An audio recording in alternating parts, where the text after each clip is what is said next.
the condolence message from the president. I'll read it, and before I do, I have a few leaders here. Let me just introduce them. They will not be able to speak.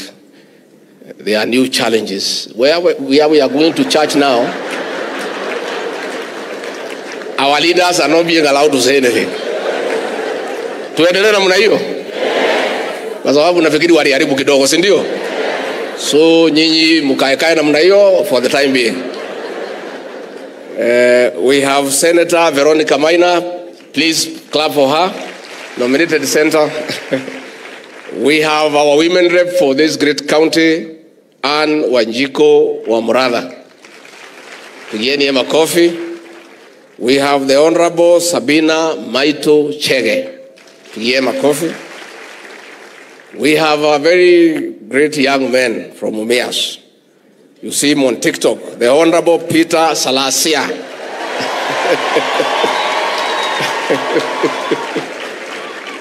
We have the Member of Parliament for Starehe, the Honorable Amos Mwago. We have the immediate former women rep for Laikipia, the daughter of Zion, the Honorable Kate Waruguru. And of course, we have our bishop, who is also a leader, Honorable Bishop Margaret Wanjiru. That is the leadership that I have. Do you want Pastor Dorcas to say hi? Yes. She of the boy child. Who is? Oh, this is our presidential candidate. Yeah. And you know, Kabisa, and I say, I want nobody to accuse the people of Mount Kenya of being tribal. The reason is one. In the last election, Mwaura was a presidential candidate. The people of this region never voted for him. They voted for William Ruto and Raila Odinga. Are we tribal or we are not? We are not. If we were tribal, we would have voted for this man. Sindio? Asante sana kiongozi. Pastor Dorcas, wewe kuja hapa useme jambo. So huyu mama anapigania boy child. Aya, sema jambo then nisome.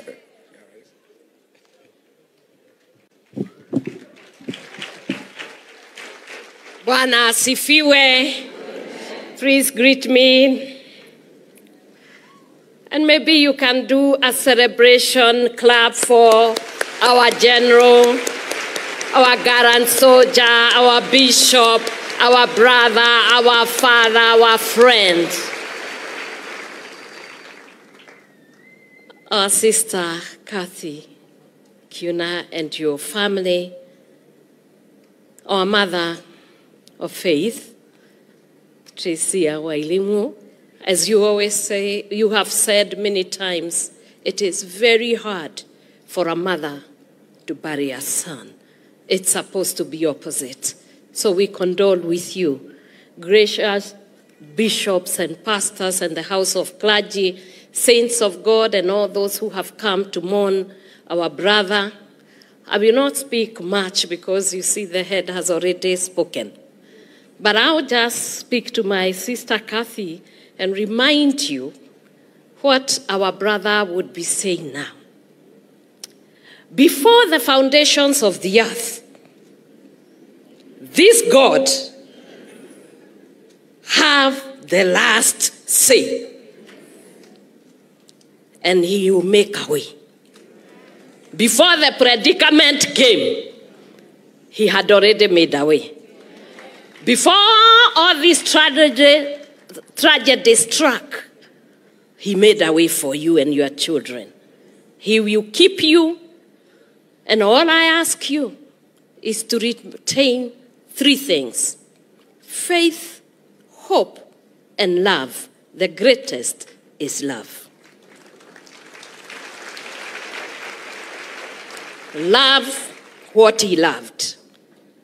Move with the move of God, in the vision of God, in the dream that he taught you to live in. Because in 6 years, God gave him the opportunity to mentor you and to give you the way and the answers to all the mysteries that you needed in leadership to take JCC as a movement to the next level.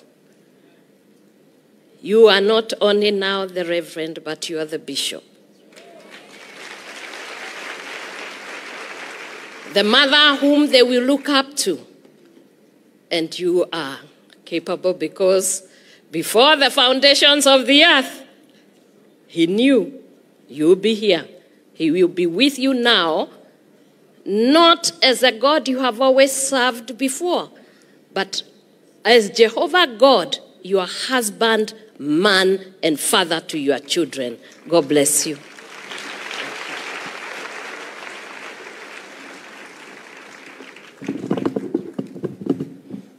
Si hata mimi munipigia makofi kwa sababu